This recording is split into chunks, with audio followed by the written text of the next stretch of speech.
आज हम पढ़ने जा रहे हैं चरक सूत्र स्थान का 6 चैप्टर जो कि है तस्य अध्याय।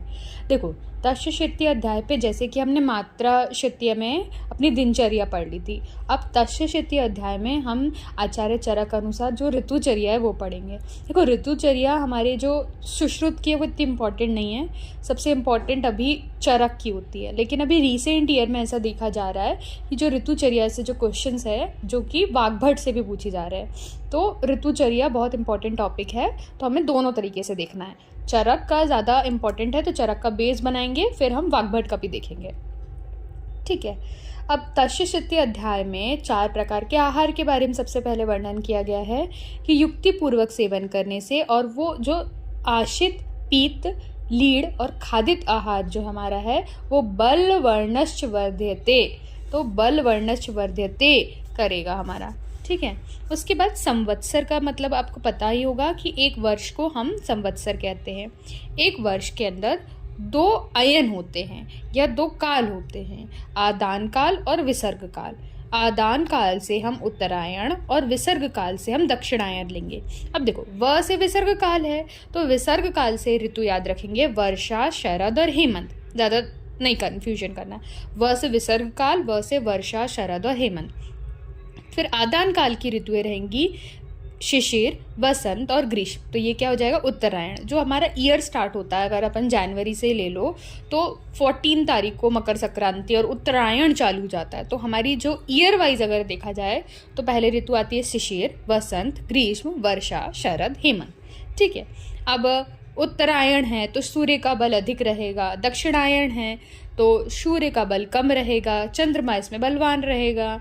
ठीक है, कौन सी ऋतु में हमारा शरीर का शोषण हो जाएगा और कौन सी ऋतु में हमारे शरीर का प्रसादन होगा, ये समझने वाली बातें हैं। जहाँ सूर्य पोटेंट रहेगा वहाँ सूर्य का शोषण होगा। ठीक है, अब संवत्सर की बात हो गई, अयन की बात हो गई, ऋतु की बात हो गई, तो अब हम पढ़ेंगे माह के बारे में। तो इसके विमर्श में आएंगे श्लोक नंबर 4 के। बहुत अच्छे से दिया है कि ये ऋतुएं के साथ हम इसका मंथ हिंदी में जो होता है वो याद करना ज़रूरी है। ठीक है, तो एक रिदम में इसको पढ़ेंगे ना तो ज़्यादा इजी पड़ता है। जैसे कि माघ, फागुन, चैत्र, बैसाख, जेठ, आषाढ़, श्रावण, भादो, अश्विन, कार्तिक और मार्गशीर्ष और पौष, ये जिस तरीके से मैंने भी याद करा है। फिर उसके बाद नीचे में इंपॉर्टेंट लाइन आती है कि सुश्रुत ने उसे संस्कृत ऋतुएं बताई है। इसकी ट्रिक लिख लेंगे सबसे पहले आप, तमसु न ईश, तमसु न ईश। तो तमसु न ईश से क्या समझते हैं हम? त से तप तपस्य, म से मधु माधव, सु से सुचि शुक्र, न से नवनभस्य, ई से ईश ऊर्ज और स से सहसहस्य। तो शक्कर वाला श पहले है और सरसों वाला श बाद में। ठीक है, तो तमशु न ईश, तो सु से सुचि शुक्र समझेंगे, यहाँ कंफ्यूजन नहीं होना चाहिए। ठीक है, अब कुछ ऋतु के बारे में यहाँ पर बताया गया है कि जैसे कि आगे बढ़ेंगे हम तो विसर्ग काल में वायु अत्यंत रुक्ष बढ़ जाती है और आदान काल में अति रुक्ष रहती है। ठीक है, ये इतना इम्पोर्टेंट नहीं है, हमें पता है कि अगर सूर्य, जैसे कि मैंने पहले बताया कि सूर्य जहाँ बलवान रहेगा वैसी रहेगी। ठीक है, तो हमारे रस हो गए। अब रस भी हमें याद रखना चाहिए। ठीक है, तो हम लिखेंगे वही सीक्वेंस, हमारा एक सीक्वेंस याद रख लो, या तो वर्षा, शरद, हेमंत याद रख लो, या तो शिशिर, वसंत, ग्रीष्म याद रख लो। लेकिन मैं आपको बोलूँगी शिशिर, वसंत, ग्रीष्म, वर्षा, शरद, हेमंत, ये सीक्वेंस आप याद रखिए। ठीक है, अब वायु की रुक्षता के बारे में बात करते हैं। तो वायु अल्प रुक्ष किस में रहेगी? शिशिर में, मध्यम रुक्ष रहेगी वसंत में और तीव्र रुक्ष रहेगी हमारी ग्रीष्म में। प्राणियों का बल भी उसी अनुसार रहेगा कि अल्प है तो शिशिर ऋतु में श्रेष्ठ बल है, वसंत में मध्यम बल है और ग्रीष्म में अल्प बल है। रस की प्रधानता क्या रहेगी? शिशिर में तीक्ष्ण, वसंत में कषाय और ग्रीष्म में कटु। तो जो पेज का मार्जिन है ना ऊपर वाला, वहां पर आप ये चीजें लिख लीजिए ताकि आपको बार बार पलटना ना पड़े। ठीक है, हिंदी में लिखा हुआ है, संस्कृत में लिखा हुआ है, लेकिन आप लिख लीजिए क्योंकि रसों की प्रधानता फिर श्लोक नंबर 7 में दी है। ठीक है, बल्कि प्रधानता श्लोक नंबर 8 में दी है। तो मैंने भी क्या किया, एक टेबल फॉर्म में उसको टॉप मार्जिन में जो जगह है ना वहाँ पर लिख लिया। अब यहाँ से चालू होती है हमारी ऋतुएं। तो ऋतु में चरक ने जो वर्णन चालू किया वो हेमंत से किया है, सुश्रुत ने भी हेमंत से किया, वाग्भट ने भी हेमंत से किया। तो अलग किसने किया? तो नागार्जुन ने वर्षा से। अब नागार्जुन की बात हो रही है, मतलब उत्तर तंत्र की बात हो रही है यहाँ पे। नागार्जुन समझने से, नागार्जुन ने सुश्रुत का उत्तर तंत्र बनाया, तो नागार्जुन से हम जब उत्तर तंत्र में ऋतुएं बताई गई तब उसने वर्षा से स्टार्ट करी है। ठीक है, यहाँ पे ये देखेंगे। अब हमारे लिए इसमें सबसे ज़्यादा इम्पोर्टेंट चीज़ हेमंत ऋतु में ये है कि सबसे श्रेष्ठ जठर अग्नि का बल और शरीर का बल हेमंत ऋतु में ही रहता है। ठीक है, उसके बाद एक लाइन यहाँ पर अधिकतर पूछी जाती है, श्लोक नंबर 10 का हाफ स्टैंजा पढ़ेंगे। वायु शीतः शीते प्रकुप्यति। अब वो क्वेश्चन में आपको पूछेगा डैश शीते प्रकुप्यति, तो शीते प्रकुप्यति, वायु शीते प्रकुप्यति, तो वायु आप सोचेंगे वर्षा वातजर होगा, तो आप इसमें ऑप्शन लगाएंगे वर्षा। लेकिन वर्षा पे नहीं जाना है हमें, क्योंकि श्लोक का, जब कोई भी चीज़ श्लोक में बताई जाती है तो बहुत इंपॉर्टेंट हो जाएगी। तो वायु शीते शीते प्रकुप्यति, तो यहाँ पर जो शीते प्रकुप्यति वर्ड आया है कि शीत का प्रकोपन हो रहा है, वायु का प्रकोपन हो रहा है, ये कहाँ हो रहा है? हेमंत ऋतु में आता है। मतलब चरक का ही बहुत डीप क्वेश्चन है अगर आप इसे नहीं देखेंगे तो। शीते प्रकोप्यति से शीत से हेमंत का वर्णन है कि हेमंत ऋतु में वात का प्रकोप होता है। ठीक है, जबकि हम क्या पढ़ते आ रहे हैं कि वर्षा ऋतु में वात का प्रकोप होता है। लेकिन यहाँ पर अब ऋतुओं के अनुसार ऋतुओं के पर्याय भी इम्पोर्टेंट हो जाता है। ऋतुओं में क्या खाना है, कौन कौन से कर्म हम कर सकते हैं, पंचकर्म में क्या क्या विधान है, कब कर, क्या पथ्य है, क्या पथ्य अपथ्य है, क्या वर्जनीय है, ये सारी चीज़ें हमें देखनी है। तो पर्याय में लिखेंगे तुषार और शिशिर आगमे। देखो, शिशिर आगमे से क्या समझ रहे? आने वाली ऋतु शिशिर है या आ गई ऋतु शिशिर है? मतलब शिशिर आगमे, शिशिर से पहले वाली ऋतु हो गई हेमंत। ठीक है, वैसे अगर मैंने बोला शरद आगमे तो कौन सी ऋतु हो जाएगी? वर्षा। मतलब एक पहले की, उससे पहले की, आगमे। तो यहाँ पे आपको श्लोक नंबर 11 में तुषार और कौन कैसा आहार कैसा करेंगे, बहुत अच्छी अपनी अग्नि है तो हम सब खा लेंगे। ठीक है, औदान, अनूप, मांसा नाम, ये खाएंगे। और साथ में मधु का भी प्रयोग किया, भक्षेद मदिरा सीधु मधु। और नव अन्न खाने का, जब अग्नि अच्छी है तो नवअन्न कहाँ खाएंगे हम? हेमंत ऋतु में खाएंगे। अब कैसा विहार करना चाहिए, ये आहार की बात हो गई। अब विहार की बात करेंगे तो जंताक स्वेदन का वर्णन दिया गया है, वेरी इंपॉर्टेंट। जंताक स्वेदन पुराने क्वेश्चंस में बहुत बार पूछा गया है। और मूर्धनी तेल का भी वर्णन दिया गया है। फिर उसके बाद जो हमारा गर्भगृह का वर्णन भी यहाँ पर मिलता है। ठीक है, तो हमने आहार देख लिया। अब इसमें क्या क्या करा थे? अभ्यंग, उत्सादन, मूर्ध तेल, जंताक स्वेद एवं उष्ण ग्रह में निवास करने का बताया है। ठीक है, अब मैथुन के बारे में यहाँ पे वर्णन किया गया है कि सामर्थ्य एवं रुचि अनुसार कामिनी का आलिंगन करे।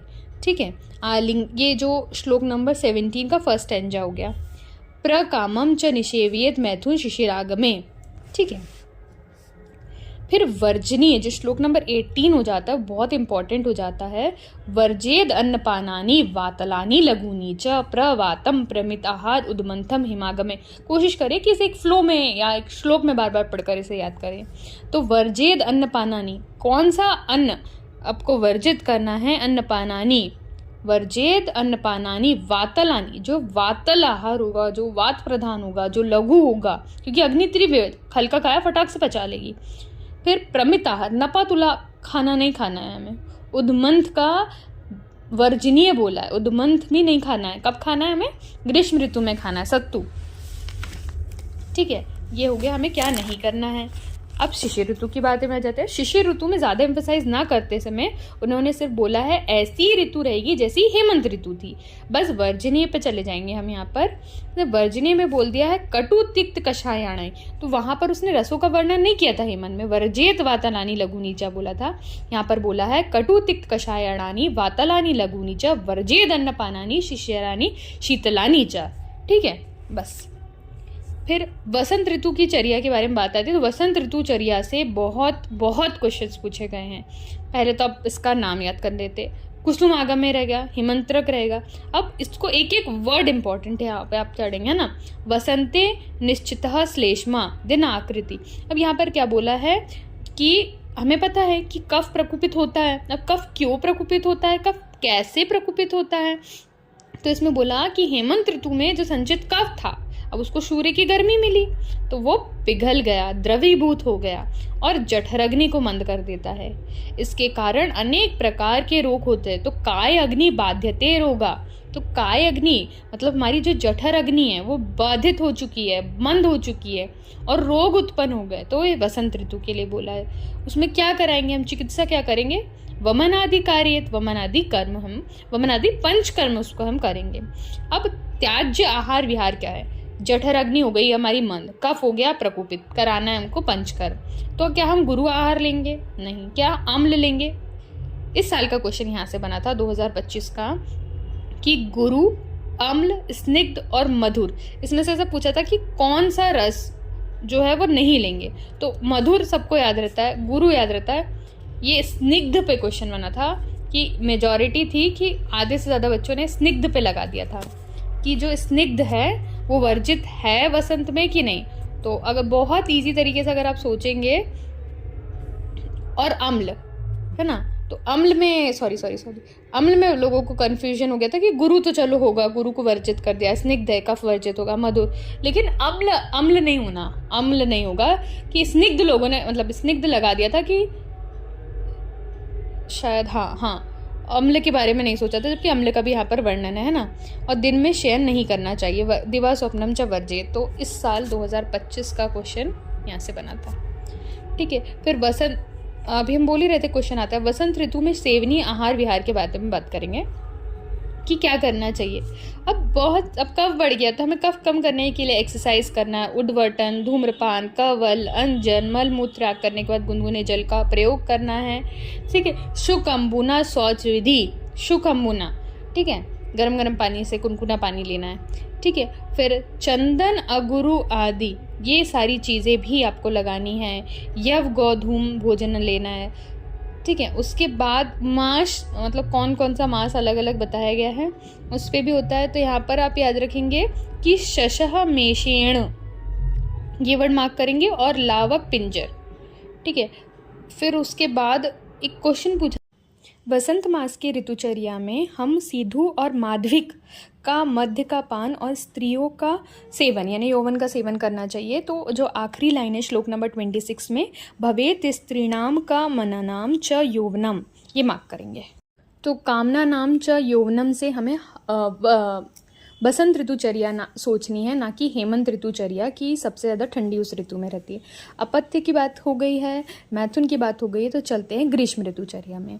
ग्रीष्म ऋतुचर्या में सबसे पहले हम उसके नाम, निधेर काल बोला गया है और खर्म काल भी बोला है। देखो खर्म से आप ये समझिए इसको स्वेट का काल है, मतलब कौन सी ऋतु में स्वेट आता है। ठीक है, अब इसमें आप गर्म ऋतु है, सारी चीज़ें, तो हमें क्या करनी है, हर चीज़ मधुर खाना है, शीतल, स्निग्ध, ये सारी चीज़ आपके लिए हितकारी रहेगी। उसके बाद आपको दूध घी के साथ शाली चावल का सेवन करने के लिए बताया है। घृतम पयः शल्य अन्नम भजनम। ठीक है, ये आप मार्क करेंगे। ठीक है, शीत शर्करा मंथ, ये सारी चीज़ें हमें यूज़ करनी। अब यहाँ पर इम्पॉर्टेंट है कि ऋतुचर्या में वर्जनीय आहार विहार में मध्यम, एक तो बोला है कि पहले मद्यपान ना करें, अगर कर भी रहे हो तो उसमें बहुत सारा पेय मिलाकर आपको करना है, बहुत ज़्यादा पानी मिला लो, है ना, अल्प मात्रा में सेवन करना है, नहीं करना और अधिक किया तो उसमें बहुत ज़्यादा पानी मिला लो। उसके सिवाय क्या नहीं करना है, आपकी बॉडी में इतनी एनर्जी नहीं है। एक तो वैसे ही विसर्ग काल जो हमारा रहता है उसमें थोड़ी अच्छी हमारी बॉडी की इम्यूनिटी रहती है, लेकिन अब आदान काल आ चुका। आदान काल में भी सबसे अल्प बल जो रहता है वो ग्रीष्म ऋतु में रहता है, तो व्यायाम नहीं करेंगे। लवण अम्ल कटु उष्ण, लवण अम्ल कटु उष्ण आहारों का हमें सेवन नहीं करना है। ठीक है, बाहर बहुत गर्मी है तो हमें ठंडे एटमॉस्फेयर में रहना है, तो दिन के अंदर हम शीतगृह में रहेंगे और रात्रि में चंद्राशु शीतले यानी चंद्रमा की शीतल किरणों के अंदर रहेंगे। अब हम पहनेंगे क्या, तो मुक्तामणि विभूषितः, श्लोक नंबर 31 का लास्ट वर्ड है मुक्तामणि विभूषितः। हम क्या पहनेंगे, अलंकृत करेंगे अपने आप को, ताकि उनका जो मोती और मणि का जो शीतल स्पर्श रहे वो हमारे शरीर को होते रहे। और मैथुन पूरी तरह वर्जित है। शीतल जल, शीतल पुष्पों का सेवन करना चाहिए, किंतु मैथुन से बचे रहना चाहिए। ठीक है, निदग्धे बोला गया है, धर्म काले बोला गया है इसकी पर्याय में। ठीक है। वर्षा ऋतु, सर्वदोष प्रकोपयति ऋतु हमारी वर्षा ऋतु होती है। वैसे तो हमारे वात दोष को वो मेनली प्रकोपित करती है, लेकिन सर्वदोष प्रकोपक ऋतु कहलाती है। ठीक है।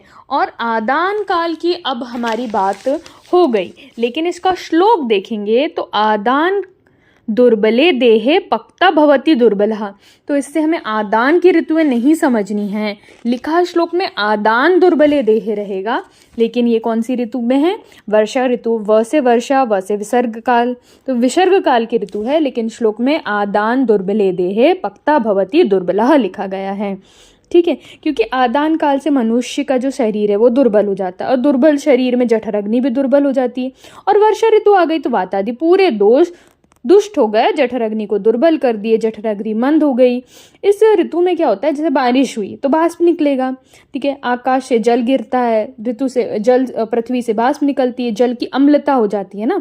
रस को जब हमने वर्णन देखा तो रस में देखा था कि अम्ल रस की प्रधानता हो जाती है। अम्ल विपाक होने के कारण अग्नि का बल अत्यंत क्षीण हो जाता है, वातादि दोष प्रकोपित हो जाते हैं। वर्षा काल में साधारण रूप से सभी नियमों का पालन करना चाहिए। साधारण ऋतु मतलब हमें हर चीज़ नॉर्मल बेसिस पे खाना चाहिए, क्योंकि हमारी बॉडी उसका साथ नहीं दे रही।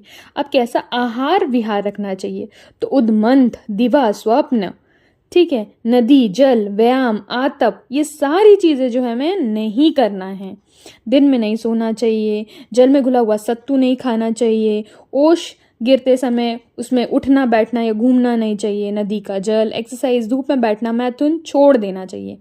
ठीक है। उद्मंत इससे पहले हेमंत में भी वर्जित था, तो यहाँ हम इसको बाजू में अंडरलाइन करके लिख दीजिए कि ऑल्सो इन हेमंत।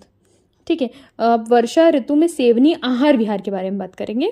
तो आहार विहार में उसने क्या पथ्य क्या अपथ्य बोला है वो देखेंगे कि पान में, भोजन में संस्कारान प्रायः छौद्रः, मतलब आपको हर चीज़ में मधु मिला के ले लो, कि आपको खाने में, पीने में संस्कार कर लो, छौद्र का मधु आवश्यक मिलाकर लेना चाहिए।